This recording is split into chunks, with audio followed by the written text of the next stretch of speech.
I want you to think back over your last 2 to 3 months of trading results and reflect on how many of your losses were unnecessary due to not being able to control your own emotional state and being triggered into over trading or FOMO trading or impulsive trading or revenge trading after a loss. What I've found over the last few years working with thousands of traders is that once a trader has a trading strategy, all their focus has to go towards managing themselves and managing their own triggers and internal emotions that take them away from that trading plan. And one of the most significant things a trader can do for their psychology is develop a trigger journal.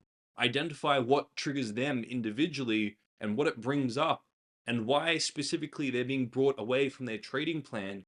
With that self-awareness, you can put things in place to dissolve the triggers and ensure you stick to your trading plan. Because that's the goal. Once you have a proven trading strategy, your goal as a trader is to stick to it as much as possible and not let fear and greed and your own emotional state take you away from that. So in this video, I'm going to show you the exact step-by-step process I give to my six-figure traders to help them identify and dissolve their triggers. I'm going to show you where your triggers come from, what they lead to, why you're being triggered into the market, and how you can identify and dissolve your triggers in real time so they don't affect your trading performance. Now, in my previous video, which I'm going to pop up on the screen here, I spoke extensively about self-discipline and ensuring that you don't participate in the so-called destructive behaviors like overtrading, trading outside of your plan, over-risking, revenge trading, etc., etc. And I shared this four-step process that every trader who participates in self-sabotaging destructive behaviors follows. And the first step here is being triggered into an unwanted state. For example, you take a few losses and now you're triggered into this feeling of anxiety, feeling like you're on the back foot, feeling like you're so far away from your goals in that funded account or whatever it may be, feeling like you're not going to be able to pay bills or pay rent for the month. And we are triggered into a certain unwanted state, and the self-sabotaging destructive behavior is a coping mechanism for that unwanted state. So the trigger is the initial stage that then the self-sabotaging destructive behaviors come as a result of that initial trigger. So if as a trader, you can get very good at identifying and dissolving your triggers and not being triggered into an unwanted state, you significantly reduce, if not fully eliminate, destructive self-sabotaging behaviors as a trader. So our focus for today's video is zeroing in on this trigger and how you can become acutely aware of your own specific triggers for your personalized trading and how you can start to dissolve them. I'm going to give you my trigger journal at the end, and you're going to see once you start implementing it just for a week what type of power and self-awareness that gives you. Now, what does being triggered actually mean? What happens in the psychology, and what's the sequence of events so we can understand what's actually happening? We have an event. This event could be a win, a break even, a misposition, or a loss. This event is perceived by the trader. The perception and our interpretation of the event and the event itself are two different things, two very different things. A win is price moving from one price to another price. So is a loss. So is a misposition. So is a break even.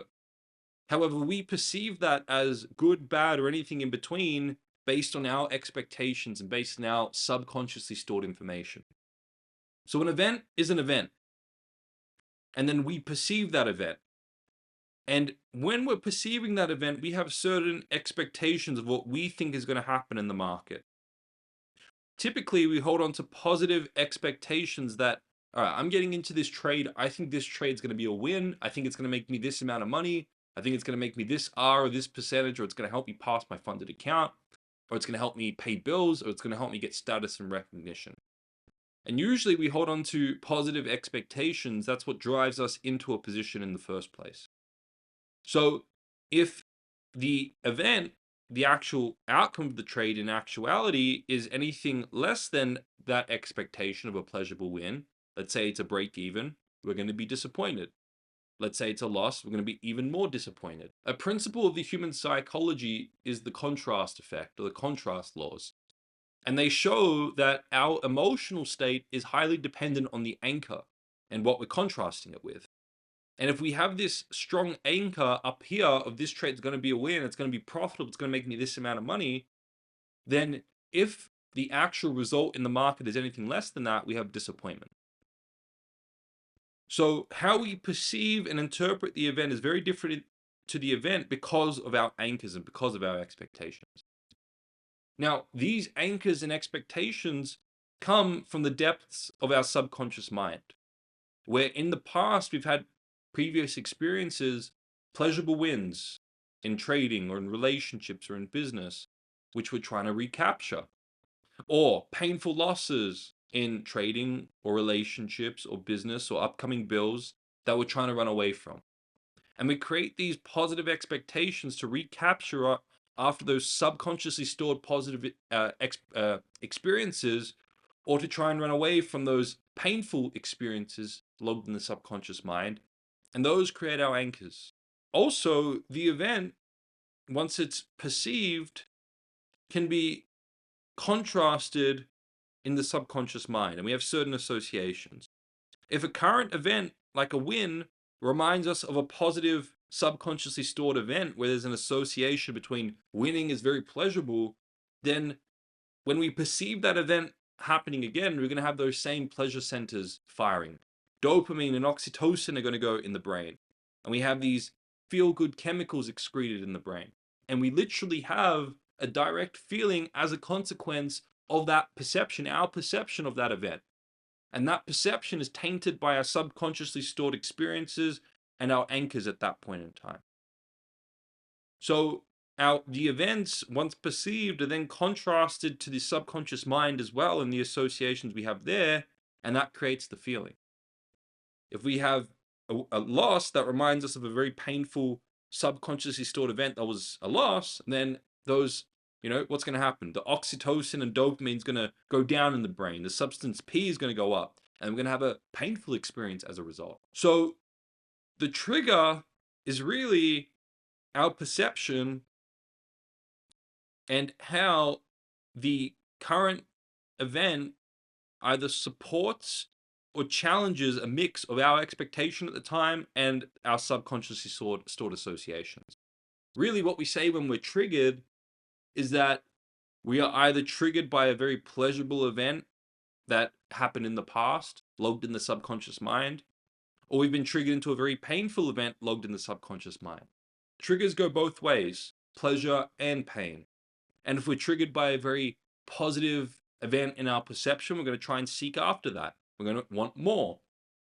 If we're triggered into the negative, we're going to try and avoid that. We're going to try and have less of that.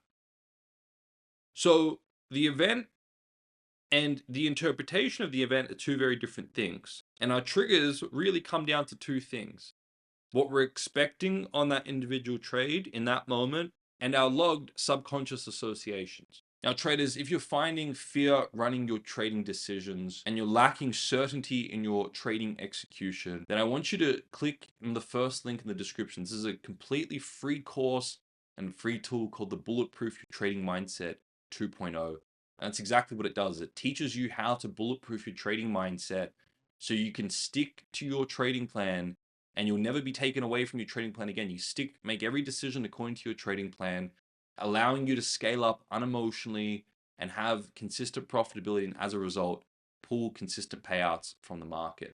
In the free course, you get a deep understanding of your psychology, you get a free tool to implement every day, and you become part of a global community of traders dedicated to bulletproofing their trading mindset. So there's a series of events. There's an event. Price moves from this price to that price.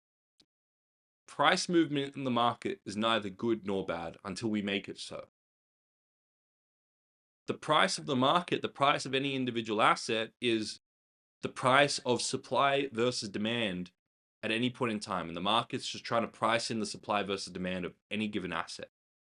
However, if that event, which is currently outside of our perception, if that event supports our values at that point in time and supports our expectations and supports our subconsciously stored associations, we're going to label that event good, and we're going to want more of it. We're going to seek after it. If it challenges our values and it challenges our subconsciously stored associations, we're going to label it bad, and we're going to try and avoid it. And that's what the trigger is. The trigger is that moment when it's compared to our value system, what we want, our subconsciously stored associations and our anchors at that point in time, and we're triggered to either think that event is good or bad. And that's the perception. This is why I was saying the event and our perception are two very different things. The perception and the feeling is our stuff. The event is the market. So we have a trigger. Now, that event is also compared to the subconscious associations like we covered before, and the biochemistry shifts. The dopamine, oxytocin, the substance P levels, they alter. And we have a feeling as a result. So if the event challenges our values and challenges our anchor, because maybe we've missed a position, or it was a break even when we're expecting a win, or it was a loss when we're expecting a win, and the event doesn't match our unrealistic expectation in that moment, then we are put into an unwanted state, a state of anxiety, or a state of feeling like we're an idiot, or a state of feeling like we're on the back foot, or a state of feeling like we're moving away from our goals. And to cope with that unwanted state, we have a seek and avoid mechanism as a survival instinct. We either want to seek after pleasure or avoid pain, or simultaneously do both.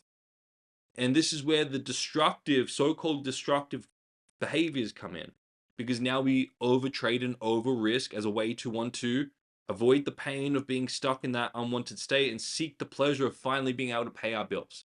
So the only strategy we have in our mind at that point in time is to take another trade, overtrade, and over risk, and take a trade that isn't part of our plan because there's no opportunities according to our plan yet. So the destructive, so-called destructive behavior is a coping mechanism for this unwanted state. It's a seeking and avoiding mechanism to alleviate this unwanted state. But all of it comes back to, we don't have any control over the event, the way the market moves, but we have full control over the trigger. How we perceive that event, what we decide to do with that event, actions we decide to take as a result of feeling the way we feel. So what I was talking about in the previous video to develop self-control is we need to start to dissolve the triggers. We need to start to find alternative strategies to deal with the unwanted state that don't involve trading, so we can replace the destructive coping mechanisms of overtrading and revenge trading with other actions that don't hurt our accounts, so we're not affected by it. But what I want to focus on in this video is bringing to surface your specific triggers and understanding why you're triggered into that. So what I've developed is a trigger journal, and I want all of you to take a photo or a screenshot or literally just draw it on a piece of paper or put into a Notion document, whatever works for you, whatever medium works for you. But whenever you're triggered into the market, I want you to stop and write, where are you physically? Are you in your office? When is it? Maybe it's a Wednesday, 7 p.m. You write that down, where and when you are in space and time. Then, what is the specific trigger and what's the content of the trigger? So, for example, I've taken 2 consecutive losses in my office at 7 p.m. on a Wednesday, and the 2 consecutive losses have triggered me thinking that I'll never be able to make this work. And my parents are right, this trading thing doesn't work. Maybe that's a particular trigger. And then what's the feeling in the unwanted state that's associated with that? Well, maybe there's a desperation. Maybe there's a regret in that moment. And remember, the market isn't making you feel that way. Your own expectations and subconsciously stored associations are making you feel that way. You don't have control over the way the market moves, but you have control over how you interpret the way the market moves. So I don't want you to split cause and effect, and I don't want you to split causality and make you think that the market made you feel that way, because that's not the case. Your interpretation of that event is what made you feel that way, of how it supports or challenges your expectations and values at that point in time, what you want, your goals, your desires, and how and what it resurfaces in the subconscious mind. That's what makes you feel that certain way. And then if you participate in a coping mechanism, such as maybe you want to get back into the market and overtrade and over risk as a way to make back that money. I want you to write down what the coping mechanism is. Write it down. And I want you to start putting cause and effect together in your mind and realizing that you're in more control over your trading destructive behaviors than what you think.